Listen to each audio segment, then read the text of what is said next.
નમસ્તે વિદ્યાર્થી મિત્રો. ધોરણ 12 science subject mathematics chapter number 1 સંબંધ અને વિધેય.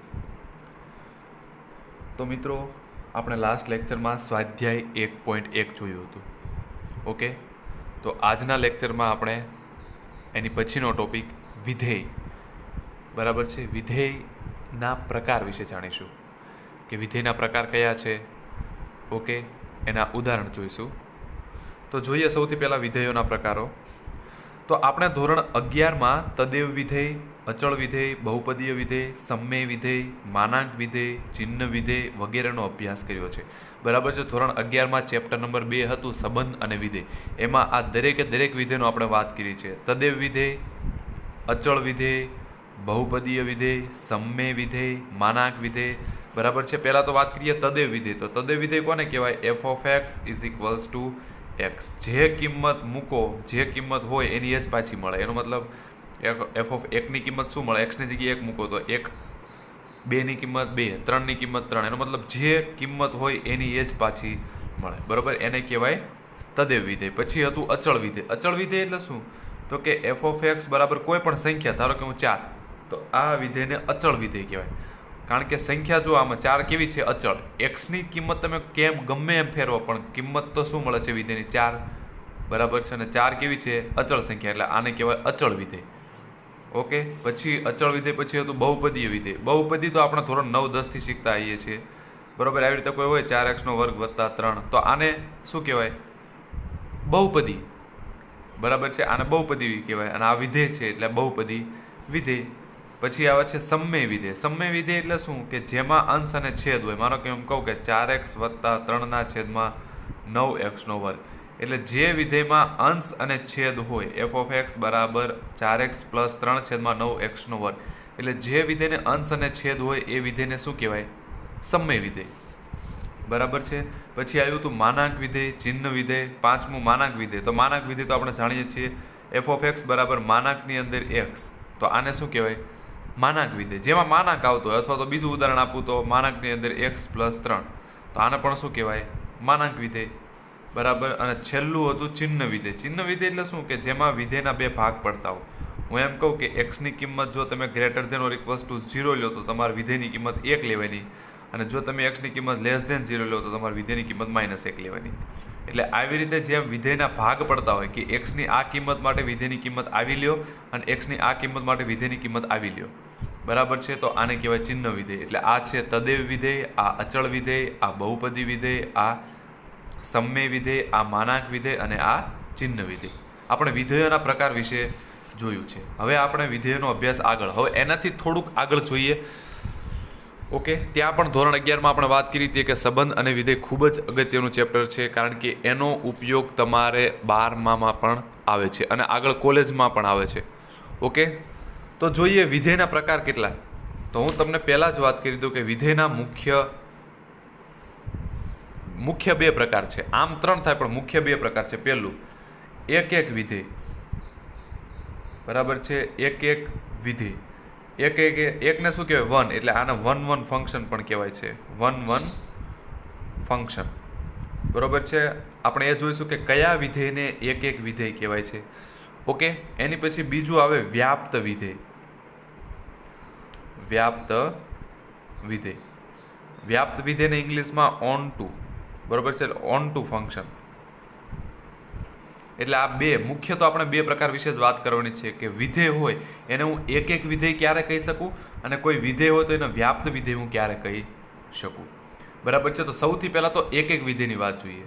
નોટ શું છે કે આ વિભાગના અભ્યાસ માટે વિધેયના પ્રદેશ, સહપ્રદેશ અને વિસ્તાર વિશેનો ખ્યાલ હોવો ખૂબ જ જરૂરી છે. તો એની વાત કરી છે તો આપણે વાત કરી દઈએ કે વિધેયનો કોઈ પણ વિધેય હોય એનો પ્રદેશ, વિસ્તાર અને સહપ્રદેશ એટલે શું? તો ધારો કે કોઈ વિધેય છે f, એ આપણને આપ્યું છે 1, 2, 3 R. આવી રીતે હું કહી દઉં સપોઝ. અને વિધેય એવી રીતે વ્યાખ્યાયિત કર્યું છે એફ ઓફ એક્સ બરાબર 9x. બરાબર છે. કોઈ વિધેય છે એનું તમને પ્રદેશ આપ્યો છે 1, 2, 3 અને આ શું કહેવાય? પાછળ આ પહેલો જે ગણ આવે એને શું કહેવાય? પ્રદેશ કહેવાય. પાછળ જે આવે એને શું કહેવાય? સહપ્રદેશ. હવે આમાં તમે એક્સની કિંમત ક્યાંથી તમારે લેવાની? પ્રદેશમાંથી. તો એક્સની જગ્યાએ હું પહેલાં તો 1 મૂકું ત્યારે જવાબ શું મળશે? 9. પછી એક્સની જગ્યાએ હું 2 મૂકું ત્યારે જવાબ શું મળશે? એક્સની જગ્યાએ 2 મૂકું 9 દુ 18. હવે એક્સની જગ્યાએ હું 3 મૂકું, કારણ કે હું 1, 2 અને 3 જ લઈ શકું છું. એટલે એક્સની જગ્યાએ 1 મૂક્યા, 2 મૂક્યા અને 3 મૂક્યા. હવે 3 મૂકું તો શું આવે? 9 તેરી 27. તો આ વિધેયની જે કિંમતો મળે 9 છે, 18 છે, 27 છે, બરોબર, એનો હું ગણમાં લખી નાખું 9, 18 અને 27. તો આને શું કહેવાય? વિધેયનો વિસ્તાર કહેવાય. શું કહેવાય? વિસ્તાર. પાછળ જે ગણ આપ્યો હોય એને શું કહેવાય? સહપ્રદેશ. બરાબર. અને જે અહીંયા આપ્યું છે પહેલું એ શું કહેવાય? પ્રદેશ. બરાબર. એટલે આ ત્રણનો ખ્યાલ હોવો ખૂબ જ જરૂરી છે. પ્રદેશ, સહપ્રદેશ. બરાબર. પહેલું જે હોય પ્રદેશ હોય, બીજું જો એ સહપ્રદેશ હોય. અને વિસ્તાર એટલે શું? કે પ્રદેશમાંથી તમે કિંમતો મૂકો વિધેયની અંદર અને જે જવાબ મળે એનો ગણ બનાવો, એ શું થઈ જાય? તમારો વિધેયનો વિસ્તાર. બરાબર છે? ઓકે. તો આ ત્રણ વસ્તુનો ખ્યાલ હોવો ખૂબ જરૂરી છે. હવે વાત કરીએ આગળ એક વિધેયની, કે એક વિધેય કોને કહેવાય? તો સૌથી પહેલાં તો વિધેય કોને કહેવાય? વિધેય કેમાંથી બને? સંબંધમાંથી. બરાબર છે? કોઈ પણ સંબંધને મારે વિધેય બનાવવું હોય તો એ ક્યારે બને? સપોઝ આવી રીતે હું કોઈ વિધેય સંબંધ લઈ લઉં છું અને આ વિધેય છે, અહીંયા છે 1, 2, 3, 4 અને આની અંદર છે ABC. હવે અહીંયા હું કોઈ વિધેય F લગાડું છું, F. તો એ વિધેય ક્યારે કહેવાય છે? તો એનો મતલબ કે બે કન્ડિશન સેટિસ્ફાય થઈ જોઈએ. એક તો દરેકે દરેક ઘટક આવી જવો પડે અને દરેક ઘટક ફક્ત એક જ વખત આવવો પડે. માનો કે 1 આવી ગયું, 2 આવી ગયું, 3 અને 4 આવી રીતે મળે છે. બરોબર છે? આ છે પ્રદેશ અને આ જે પાછળ છે એ છે સહપ્રદેશ. બરાબર છે? હું એમ કહું કે વિધેય f x થી y, તો આ જે છે એ પહેલો ગણ છે, જે આ x છે, પાછળનો ગણ છે y છે. તો વિધેય ક્યારે કહેવાય? તો પ્રદેશનો દરેક ઘટક, પ્રદેશનો પ્રત્યેક ઘટક આવી જવો પડે. તો જો પ્રદેશમાં 1, 2, 3, 4 બધા એક વખત આવી જશે. પ્રદેશનો પ્રત્યેક ઘટક આવી ગયો અને પ્રદેશનો પ્રત્યેક ઘટક માત્ર એક વાર. તો 1 પણ એક વખત છે, 2 પણ એક વખત છે, 3 પણ એક વખત છે અને 4 પણ એક વખત છે. તો આ જે છે એને તમે માનો કે આ જે આપણા સંબંધ નથી, આને તો આપણે પહેલાં વિધેય નથી પણ પહેલાં આપણે આને સંબંધ કહીએ. હવે આ સંબંધ વિધેય ક્યારે બને? તો કે જ્યારે પ્રદેશનો પ્રત્યેક ઘટક માત્ર એક વખત આવે. તો પ્રત્યેક ઘટક આવી જાય છે, 1 પણ આવે છે, 2 પણ આવે છે, 3 પણ આવે છે અને 4 પણ આવે છે. એટલે પ્રત્યેક ઘટક આવી ગયો અને માત્ર એક વખત જ આવવો પડે. એટલે 1, 2, 3, 4 બધું જો એક જ વખત આવે છે. તો આ જે સંબંધ છે એ વિધેય થશે. બરાબર છે? એ શું થશે? વિધેય થશે. બરાબર. તો હવે એક વિધેય કોને કહેવાય એની વાત જોઈએ. માનો કે અહીંયા હું હજુ એક ડી પણ લગાડી દઉં છું. બરાબર છે? પ્રદેશની અંદર 1, 2, 3, 4, સહપ્રદેશની અંદર ABCD. એટલે આ વિધેય, આ જે સંબંધ છે એ વિધેય થઈ ગયું. હવે આ વિધેય એક ક્યારે કહેવાય? બરોબર છે? આ જ વિધેય તમારે ઉદાહરણ તરીકે આ જ જોવાનું ફક્ત, એટલે તમને એક અને વ્યાપ્ત વિધેયની હમણાં કમ્પ્લીટ ડેફિનેશન અને એની સમજણ આવી જશે. બરાબર. વિધેય ક્યારે કહેવાય? કે પ્રદેશનો પ્રત્યેક ઘટક માત્ર એક વખત. બરોબર છે? પ્રદેશનો પ્રત્યેક ઘટક માત્ર એક વખત. તો અહીંયા જો પ્રત્યેક ઘટક આવી ગયા છે ને માત્ર એક વખત જ આવ્યા છે, એટલે વિધેય થઈ ગયું. હવે એક વિધેય ક્યારે કહેવાય? તો કે જો એફની અંતર્ગત એક્સના ભિન્ન ઘટકોના પ્રતિબિંબ પણ ભિન્ન હોય તો વિધેય એફ એક્સ થી વાય ને એક વિધેય કહે છે. શું કીધું? જો વ્યાખ્યા સમજો કે ભિન્ન ઘટકોના પ્રતિબિંબ ભિન્ન મળવા પડે. માનો કે કોઈ વિધેય છે આ રીતે 1, 2, 3, 4, અહીંયા છે A, B, C, D, E. બરોબર છે? આ 1 C ઉપર જાય છે, પછી 2 પણ C ઉપર જાય છે, 3 A ઉપર જાય છે, 4 સપોઝ D ઉપર જાય છે. તો પહેલો તો પ્રશ્ન એમ કહો કે આ વિધેય છે. વિધેય માટે શું થવું પડે? પ્રદેશનો પ્રત્યેક ઘટક માત્ર એક વખત. તો પ્રદેશનો પ્રત્યેક ઘટક આવી જાય છે 1, 2, 3 ને 4. હા, આવી જાય છે. માત્ર એક વખત જ આવે છે. હા, તો વિધેય થઈ ગયું. બરોબર? વિધેય થઈ ગયું. હવે એક ક્યારે? તો કે ભિન્ન ઘટકોના પ્રતિબિંબ ભિન્ન મળવા પડે. એનો મતલબ કે તમે અહીંયા જો ઘટકો અલગ અલગ લ્યો તો એના જે પ્રતિબિંબ મળે એ પણ અલગ અલગ મળવા પડે. તો અહીંયા જો એકનું પ્રતિબિંબ C મળે છે અને બેનું પ્રતિબિંબ પણ શું મળે છે? C. હવે અહીંયા 1 અને 2 બંને ઘટક કેવા છે? અલગ અલગ. તેમ છતાં એ બંનેનું પ્રતિબિંબ કેવું મળે છે? જો એક જ મળે છે. તો આ વિધેયને એક કહેવાય નહીં. એક ક્યારે કહેવાય? કે જ્યારે ભિન્ન ઘટકોનું પ્રતિબિંબ ભિન્ન મળવું પડે. બરાબર છે. જો અહીંયા લખ્યું છે કે ભિન્ન ઘટકોના પ્રતિબિંબ ભિન્ન મળે, એટલે અહીંયા 1 2 3 4 બધા અલગ અલગ ઘટક હોય તો એના પણ પ્રતિબિંબ પણ અહીંયા કેવા મળવા પડે? અલગ અલગ જ મળવા પડે. બરોબર છે. તો અહીંયા જો ઉપર જે આપ્યું હતું ઉપર પણ એક એક વિધેય નથી, કારણ કે ત્યાં પણ જો 1 અને 4નું પ્રતિબિંબ 1 અને 4 બંને ઘટક અલગ અલગ છે, તેમ છતાં એ બંનેનું પ્રતિબિંબ જો એક જ મળે છે બી. એટલે એનું હું તમને સિમ્પલ ઉદાહરણ આપું 1 2 3 અને અહીંયા લઈ લો A B C. તો ભિન્ન ઘટકોના પ્રતિબિંબ ભિન્ન મળવા પડે તો જો આને કહેવાય એક એક વિધેય. જો પહેલાં તો વિધેય તો છે જ, હા વિધેય છે, એક એક છે તો ભિન્ન ઘટકોના પ્રતિબિંબ ભિન્ન મળે છે. જો તો ભિન્ન ઘટકો 1 2 અને 3 એના પ્રતિબિંબ જો 3 3 ભિન્ન મળે છે, તો આ વિધેય એક એક થશે. બરાબર છે. એનો મતલબ શું કે જો x1 અને x2 તમે આ x છે એ શું છે? જો વિધેય ક્યાંથી ક્યાં વ્યાખ્યાયિત છે? તો પ્રદેશ તરીકે x છે, સહપ્રદેશ તરીકે y છે. તો તમે બે ઘટકો પ્રદેશમાંથી લ્યો, આ પ્રદેશ આ સહપ્રદેશ, તમે બે ઘટકો ક્યાંથી લ્યો? પ્રદેશમાંથી લ્યો, x1 x2 x માટે. તો જો વિધેયની કિંમત સમાન થાય તો ઇમ્પ્લાઇઝ એ કિંમત એ બિંદુઓ પણ સમાન મળવા પડે. આ જે છે ને આ ભાગ એ આપણે દાખલામાં એનો ઉપયોગ કરીશું કે ધારો કે f of x1 બરાબર f of x2 છે. એનો મતલબ કે કોઈ f of x1 બરાબર f of x2 એનો મતલબ શું? કે વિધેયની કિંમત સમાન મળે છે. કોઈ બે બિંદુ આગળ વિધેયની કિંમત, જો આ x1 અને x2, તો કોઈ બે બિંદુ આગળ વિધેયની કિંમત સમાન મળે છે. એનો મતલબ કે એ બિંદુઓ પણ સમાન હોવા જોઈએ. આનો ઉપયોગ આપણે દાખલા ગણીશું ત્યારે ન કરીશું યુઝ. બરાબર છે. તો f એક એક વિધેય છે. બરાબર. એટલે એક એક વિધેયની મુખ્ય ડેફિનેશન શું છે? કે ભિન્ન ઘટકો હોય તો ભિન્ન પ્રતિબિંબ મળવા પડે. અહીંયા જો તમે અલગ અલગ ઘટકો લેતા હોય તો એના પ્રતિબિંબ પણ સામે અલગ અલગ જ મળવા પડે. એવું નહીં કે 1 અને 3 અહીંયા જો 1 અને 2 બંને અલગ અલગ ઘટક હતા, તેમ છતાં પણ બંનેના પ્રતિબિંબ એક જ મળ્યા સી. નહીં, ભિન્ન ઘટકો હોય તો ભિન્ન. હવે એનાથી આગળ વાત કરીએ વ્યાપ્ત માટે. જો એક એક વિધેયને 1 1 ફંક્શન પણ કહેવાય છે અને ઇન્જેક્ટિવ પણ કહેવાય છે. બરાબર છે. આપણે વધારે પડતો 1 1 વર્ડનો વધારે ઉપયોગ કરીશું, પણ આ તો તમારી જાણકારી ખાતર કે 1 1 વિધેય પણ કહેવાય, 1 1 ફંક્શન પણ કહેવાય અને ઇન્જેક્ટિવ પણ કહેવાય. ઓકે, એક એકની વાત થઈ ગઈ. હવે વ્યાપ્ત વિધેયની વાત કરીએ. વ્યાપ્ત વિધેયને ઇંગ્લિશમાં જેમ આને ઇન્જેક્ટિવ કહેવાતું હતું એમ આને સર્જેક્ટિવ કહેવાય. અને આપણે પહેલાં જ વાત કરી હતી કે એક એકને 1 1 કહેવાય, વ્યાપ્તને શું કહેવાય? On two. ઓકે, તો એની ડેફિનેશન જોઈએ કે જો વાયનો પ્રત્યેક ઘટક એ એક્સના કોઈ ઘટકનું એફની અંતર્ગત પ્રતિબિંબ હોય તો વિધેય એફ એક્સથી વાયને વ્યાપ્ત વિધેય કહેવાય. જો એમાં તમે આપણે 1 1 વિધેયની વાત કરી. હવે વ્યાપ્ત એટલે શું? તો કે આ જે તમારો સહપ્રદેશ છે ને એનું દરેકે દરેક ઘટક પ્રદેશના કોઈને કોઈ ઘટકનું પ્રતિબિંબ હોવું જ જોઈએ.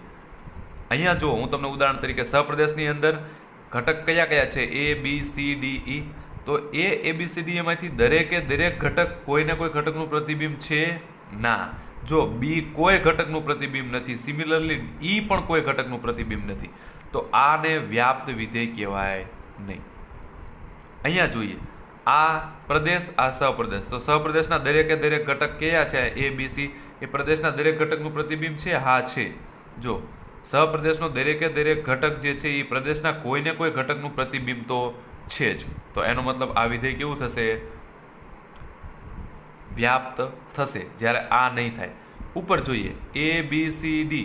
એમાં જો એક D ઘટક એવો છે કે જેનું કોઈ પ્રતિબિંબ જ નથી મળતું, કે જે કોઈ ઘટકનું પ્રતિબિંબ નથી, તો આ વ્યાપ્ત થશે નહીં. બરાબર છે. તો આ જે છે એ વ્યાપ્તની ડેફિનેશન છે.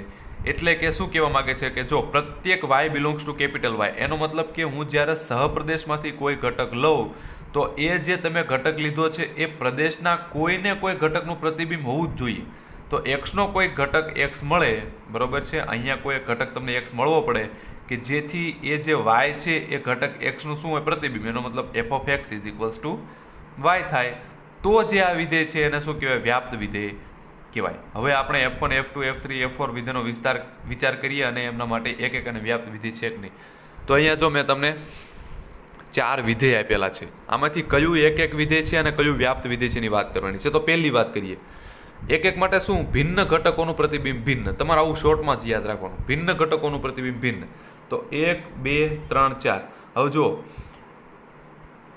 અહીંયા કોઈ અલગ અલગ ઘટકોનું પ્રતિબિંબ અહીંયા સરખું મળે છે નથી મળતું. જો એકનું એ મળે છે, બેનું બી મળે છે, ત્રણનું ડી મળે છે, ચારનું સી મળે છે. એનો મતલબ ભિન્ન ઘટકોના પ્રતિબિંબ પણ જો સામે બધા ભિન્ન જ મળે છે.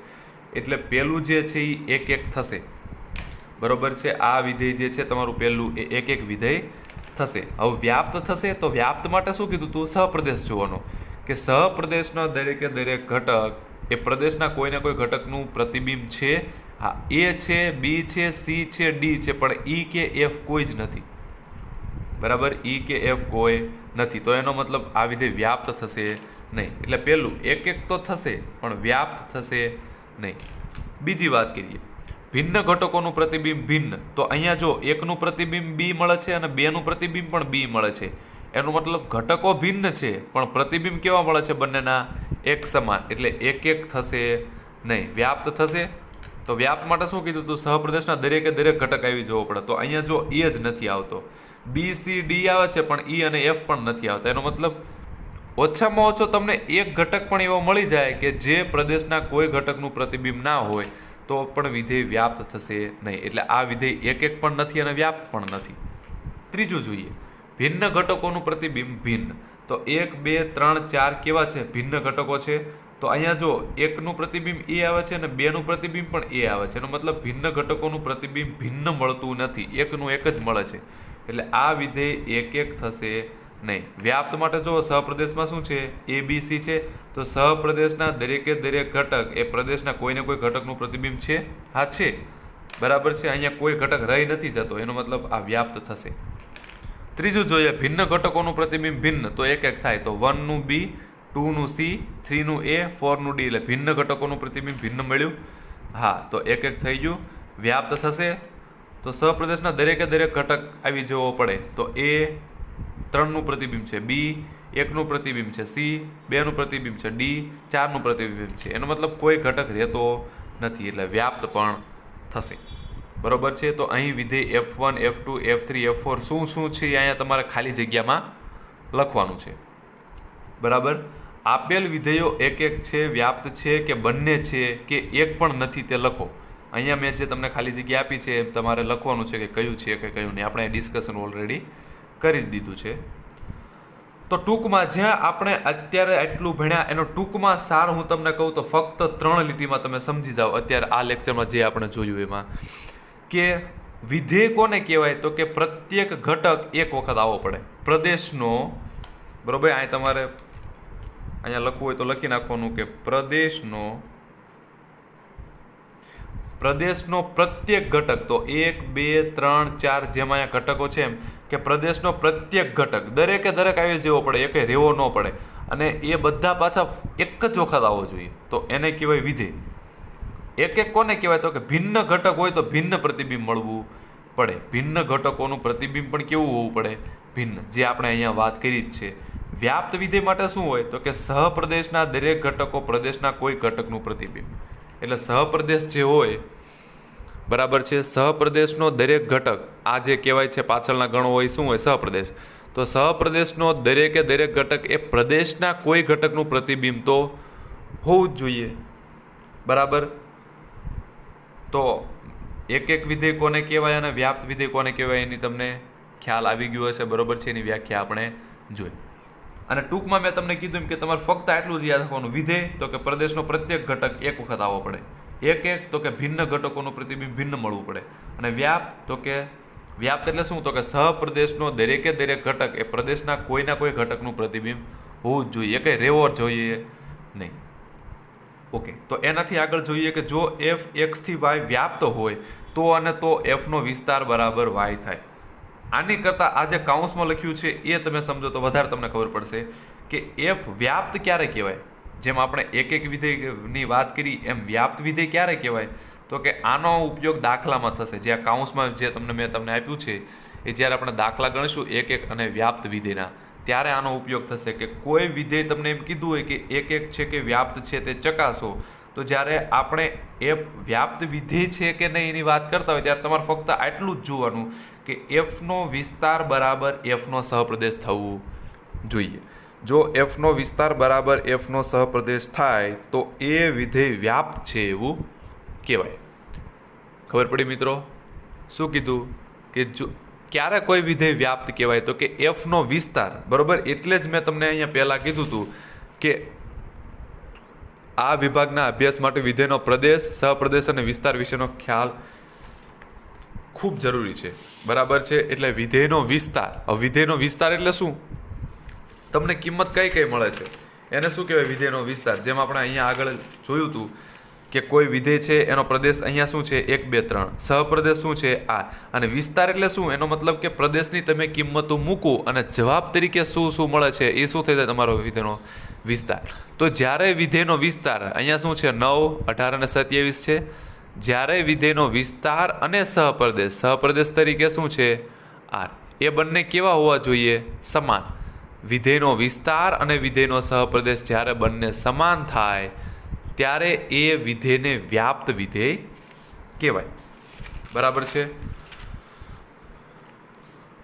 ઓકે, તો એની પછી એક જોઈએ એક અને વ્યાપ્ત. હવે એક અને વ્યાપ્ત એટલે શું? તો કે ટૂંકમાં જે વિધેય એક હોય અને વ્યાપ્ત પણ હોય, બંને હોય. વિધેય એક પણ હોય અને વિધેય વ્યાપ્ત પણ હોય તો એ વિધેયને એક અને વ્યાપ્ત એવું કહેવાય. એક એટલે 1, 1 અને વ્યાપ્ત એટલે on to, એટલે 1, 1 and on to. અથવા તો ઇંગ્લિશમાં કેવું હોય તો બાયજેક્ટિવ. જેમ એકને શું કહેતા હતા? એક વિધેયને શું કહેતા હતા? જો એક વિધેયને આપણે ઇન્જેક્ટિવ કહેતા હતા, વ્યાપ્ત વિધેયને સર્જેક્ટિવ કહેતા હતા. એમ એક અને વ્યાપ્ત બંને હોય તો એને બાયજેક્ટિવ કહેવાય. ઓકે. અથવા તો મેં તમને કીધું એમ કે આ વર્ડનો આપણે વધારે યુઝ કરીશું કે એક તો 1, 1 ફંક્શન, વ્યાપ્ત તો on to ફંક્શન, અને એક અને વ્યાપ્ત બંને હોય ત્યારે 1, 1 and on to, બરાબર છે બંને શબ્દ. તો જો એફ એક અને વ્યાપ્ત બંને હોય તો એ વિધેયને શું કહેવાય? વ્યાપ્ત વિધેય, બરાબર છે. F1, F2, F3 અને F4 માંથી ખાલી જગ્યા વિધેય એક અને વ્યાપ્ત છે. અહીંયા જે આગળ તમને 4 વિધેય આપ્યા છે એમાંથી કયા વિધેય એક અને વ્યાપ્ત બંને છે? તો ચોથું ફક્ત એક જ છે, જો કે જે એક પણ છે અને વ્યાપ્ત પણ છે. બાકીનામાં કોઈક એક નહીં હોય તો કોઈક વ્યાપ્ત નહીં હોય, બરાબર. તો જોઈએ ઉદાહરણ નંબર 7. ઉદાહરણ 7માં શું છે? તો ઉદાહરણ 7માં એવું કીધું છે કે એક શાળાના ધોરણ 10ના બધા જ 50 વિદ્યાર્થીઓનો ગણ એ છે. વિધેય એફ. હવે જો વિધેય કઈ રીતે વ્યાખ્યાયિત કરે છે, વિધેયનો પ્રદેશ શું છે, વિધેયનો સહપ્રદેશ શું છે, ખૂબ જ અગત્યનું છે. વિધેય ક્યાંથી ક્યાંનું છે? તો કે વિધેય એફ ક્યાંથી ક્યાંનું? A થી N નું, બરોબર છે. હવે એ તમે સમજો છો, એને શું કહેવાય? પ્રદેશ કહેવાય. N ને શું કહેવાય? સહપ્રદેશ કહેવાય, બરાબર. N એટલે પ્રાકૃતિક સંખ્યાનો ગણ આપણે જાણીએ છીએ. એટલે શું હોય? 1, 2, 3 આવી રીતે, બરાબર. અને એ શું છે? તો એ તમને એવું કીધું છે કે ધોરણ 10ના 50 વિદ્યાર્થીઓનો ગણ. આ જે એ છે એ ગણ શું છે? તો કોઈ ધોરણ 10માં 50 વિદ્યાર્થીઓ છે એનો ગણ છે. એટલે હું એમ નામ આપી દઉં કે એ તરીકે માનો કે એ જે 50 વિદ્યાર્થીઓ છે એ 50 વિદ્યાર્થીઓનો ગણ, બરોબર છે. એ શું છે? એ. ત્યાંથી વિધેયનો સહપ્રદેશ શું છે? N, પ્રાકૃતિક સંખ્યા. હવે વિધેય કઈ રીતે વ્યાખ્યાયિત કર્યું છે એ જુઓ કે f of x બરાબર વિદ્યાર્થી x નો રોલ નંબર.